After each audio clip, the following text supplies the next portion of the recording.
आतंकवाद की जो जड़ थी, जिसे कांग्रेस ने बोया था 1952 में कश्मीर में धारा 370, प्रधानमंत्री मोदी जी के नेतृत्व में गृह मंत्री अमित शाह जी ने उस धारा को ही सदैव के लिए समाप्त कर दिया है। न रहेगा बांस, हमेशा के लिए समाप्त कर दो। आतंकवाद की ताबूत पर अंतिम कील ठोक करके आतंकवाद को नेस्तनाबूद करने का संदेश दे दिया। और नहीं तो सपा की सरकार के समय इन आतंकवादियों के मुकदमे वापस होते थे,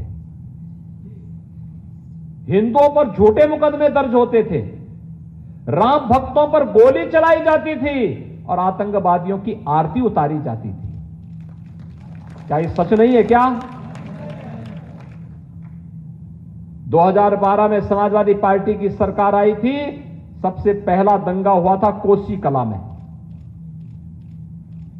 और सरकार ने सबसे पहला निर्णय क्या लिया था? हमारी सरकार आई, हमने सबसे पहला काम क्या किया? हमने सबसे पहला काम किया किसानों का कर्ज माफी का। और समाजवादी पार्टी ने सबसे पहला काम क्या था?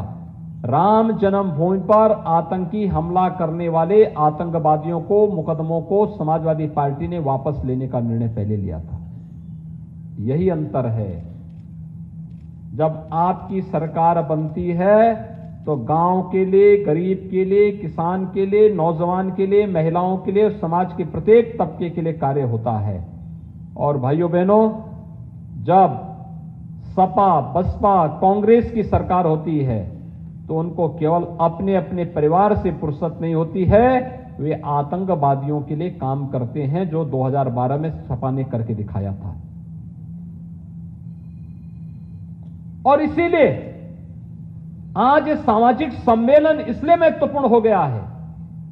आप लोग अपने समाज के जागरूक प्रहरी हैं। गांव गांव में जाकर के अलग जगाने की आवश्यकता है, बताने की आवश्यकता है कि 2022 में भारतीय जनता पार्टी की सरकार क्यों आवश्यक है। क्योंकि भारतीय जनता पार्टी की सरकार रहेगी, प्रदेश में कोई दंगा करने का दुस्साहस नहीं कर पाएगा। कोई गुंडा, कोई माफिया, कोई पेशेवर अपराधी जबरन किसी गरीब की, किसी किसान की, किसी व्यापारी की संपत्ति पर कब्जा करने का दुस्साहस नहीं कर पाएगा। अगर करेगा तो उसकी छाती पर प्रदेश सरकार का बुलडोजर चलता हुआ दिखाई देगा। और नहीं तो भाइयों बहनों, इससे पहले क्या होता था? मऊ का दंगा आप भूले नहीं होंगे, 2005 का। कैसे भरत मिलाप के दिन वहां पर व्यापक दंगे हुए थे, एफआईआर तक दर्ज नहीं हुई थी। आजमगढ़ में 2007 में आपने देखा होगा, अजीत राय की नेशनल पीजी कॉलेज में, सिबली नेशनल पीजी कॉलेज में कैसे निर्मम हत्या हो गई थी। उसने केवल एक बात कही थी, अजीत राय ने एक बात कही थी, उसने कहा था वंदे मातरम होना चाहिए। अरे वंदे मातरम भारत का राष्ट्रगीत है, जिस गीत को गाते गाते भारत के क्रांतिकारी फांसी के फंदे पर झूमते थे। अगर स्वतंत्र भारत में उस गीत को गाने पर कोई सरकार और कोई संगठन या कोई संस्था रोक लगाती है, उसको उखाड़ फेंक देना चाहिए। लेकिन आजमगढ़ में वंदे मातरम नहीं गाने दिया था। अजीत राय की हत्या कर दी गई थी कॉलेज के अंदर। मऊ के दंगे के समय भी मऊ के लोगों को न्याय दिलाने के लिए मैं ही गया था, और अजीत राय के परिवार को भी न्याय दिलाने के लिए मुझे ही जाना पड़ा था।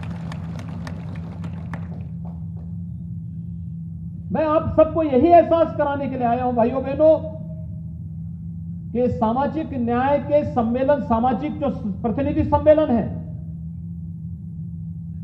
आपकी जिम्मेदारी बनती है, शासन की जिम्मेदारी है, शासन की योजना आप तक पहुंचाना, हर गांव, हर गरीब, हर किसान, हर नौजवान, हर महिला तक पहुंचाना, बिना भेदभाव के पहुंचाना, सुरक्षा सबको उपलब्ध करवाना। लेकिन साथ साथ समाज के जागरूक नागरिकों का भी दायित्व बनता है कि आज के साथ साथ आने वाली पीढ़ी के भविष्य को उज्जवल बनाने के लिए भी अच्छी सरकार बननी चाहिए। और अच्छी सरकार तब बनेगी जब अच्छे जनप्रतिनिधि चुने जाएंगे, और वह कार्य केवल भारतीय जनता पार्टी कर सकती है। हमें देखना होगा, आपने देखा होगा आजादी के बाद से लेकर के अब तक आखिर आपके समाज का कोई गवर्नर क्यों नहीं बन पाया? पहली बार श्री फागू चौहान जी ही क्यों गवर्नर बने, इससे पहले क्यों नहीं? एक भारी भरकम मंत्रालय को लेकर किसी दारा सिंह चौहान जी पिछले 4.5 वर्ष से प्रदेश के अंदर अपनी सेवा दे रहे हैं।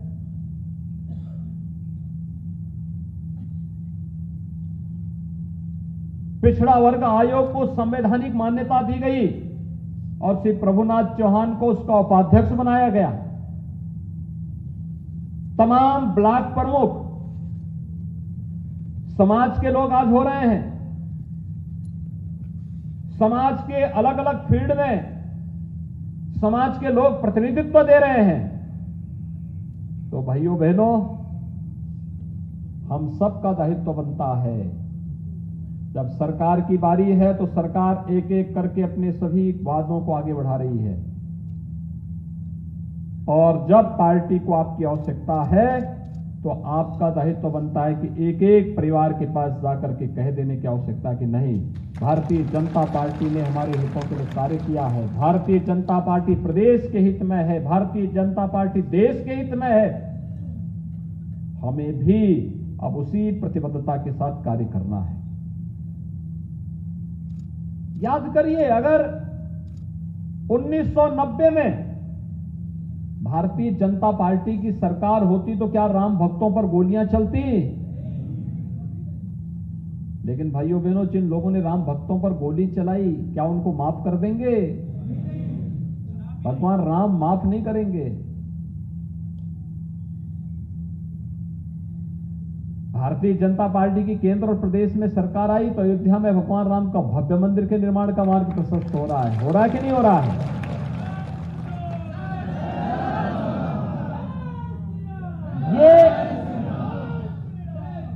ये हमें गौरव की अनुभूति कराने वाला क्षण है। यह हमारे लिए गौरव की अनुभूति कराने वाला अवसर है। अयोध्या में भगवान राम का मंदिर बनना, 135 करोड़ भारतीयों के सीने को दुनिया के सामने मजबूती के साथ उठाने का एक अवसर भी है कि हम लोगों ने अतीत की, मध्यकाल की, गुलामी के कालखंड की एक गलती का परिमार्जन किया है और आज अयोध्या में भगवान राम का भव्य मंदिर का निर्माण कार्य हो रहा है। एक अवसर है हमारे पास कहने के लिए, स्वाभिमानी समाज गुलामी की बेड़ियों को बहुत दिनों तक नहीं सहन कर सकता।